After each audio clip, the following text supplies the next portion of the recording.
পানী ভেকুলিয়ে কান্দিলে জানা তুৰুত তুৰুত তোলৈ মনত পৰি থাকে পুৰুত পুৰুত কিনো सेल्फी ले ले रे ले ले रे ले ले रे सेल्फी तोरा थोड़ा ले মই কিশোৰ দাস মই যেহেতু অসুস্থ সকলোৱে গম পায় অসমবাসী ৰাইজে মই যে আৰু এইকাৰণে মোৰ ট্ৰিটমেণ্ট চলি আছে বম্বেত আৰু চিনেমাখনৰ প্ৰমোচনত মই অলপ নিজে থাকিব পালে নিজক সঁচাকৈ সুখী হ'লোহেঁতেন আপোনালোকৰ লগত ডাইৰেক্টলি এটা চলোৱা বা সকলোকে লগ পালে ভাল লাগিলেহেঁতেন কিন্তু আজি এই মই বিশেষ অসুবিধাৰ কাৰণে আপোনালোকৰ মাজত আজি নাই কিন্তু একো নাই আপোনালোকে চিনেমাখন চাব কাৰণ এখন মোৰ অসুস্থ হোৱাৰ শেষ ছবি আছিল মানে লাষ্ট চিনেমা কৰিছিলোঁ এইখন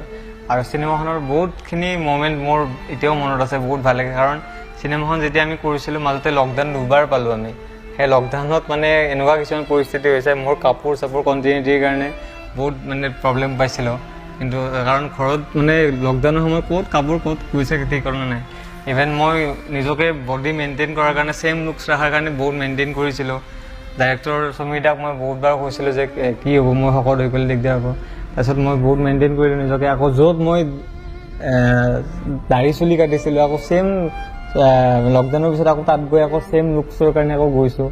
সেইবোৰ কৰিছোঁ তাৰপিছত চিনেমাখনত সঁচাকৈ গোটেই ইউনিটটোৱে বহুত কষ্ট কৰিছে আৰু আপোনালোকে যেনেকৈ মোক মৰম দিছে আজিলৈ ইমানখিনি মৰম দিছে আশা কৰোঁ সকলোৱে চিনেমাখন চাই মোক সহায় কৰিব বা মৰম দিব বুলি মই সঁচাকৈ আশাবাদী আৰু চিনেমাখন যিহেতু বহুত কষ্টৰে কৰা গৈছে এখন চিনেমা কৰিবলৈ সকলোৱে গম পায় কিমান কষ্ট হয় আৰু এখন মোৰ যিহেতু মোৰ ৰিচেণ্ট প্ৰজেক্ট ক'ব গ'লে ৰিচেণ্ট প্ৰজেক্ট আৰু এটা সময়ত ডাবিং দি মই যেতিয়া ডাবিং দিছিলোঁ ডাবিং দিয়াৰ এটা কথা ক'ব বিচাৰিছোঁ ডাবিং দি থাকোঁতে মোৰ যেতিয়া মোৰ পেটত মানে কিছুমান এনেকুৱা দৃশ্য আছিলে মই হাঁহিব লাগে বহুত জোৰে কিন্তু মই হাঁহিব নোৱাৰোঁ গৰম পানী ফ্লাক্স থাকে লগত পানী খাওঁ তথাপি নোৱাৰোঁ মানে সেই নোলায় মানে তাৰপিছত মই যেতিয়া ভাগৰি পৰিলোঁ তাৰপিছত মই সমীৰদাক ক'লোঁ সমীৰদা মই ডাবিং দিব নোৱাৰিম তাৰপিছত তেখেতে গুঞ্জনদা থেংক ধন্যবাদ দিব বিচাৰিছোঁ এই ক্ষেত্ৰত তেখেতে সহায় কৰিলে তাৰপিছত মই গুচি গ'লোঁ মই হায়দৰাবাদ গুচিয়ে গ'লোঁ চিকিৎসাৰ কাৰণে তেতিয়া খুব পেটৰ বিষ আছিলে ডাবিং দিয়াৰ সময়ত আৰু চিনেমাৰ কিছুমান মুহূৰ্ত খুব ভাল লাগিছিলে মই খুব এনজয় কৰিছিলোঁ ৰাতি ধৰক গোটেই সন্ধিয়া কেতিয়াবা শ্বুটিং কৰিছিলে আৰু খুব আমি এনজয় কৰিছিলোঁ গোটেই টিমটোৱে আৰু আমাৰ মানে এটা খুব ধুনীয়া এটা প্ৰজেক্ট আপোনালোকে পাব বুলি মই আশাবাদী কাৰণ চিনেমাখন যিহেতু হাস্যমধুৰ আৰু ৰোমেণ্টিক হয় দেখিবলৈ পাব আপোনালোকে আৰু মোৰ ৰোলটো অলপ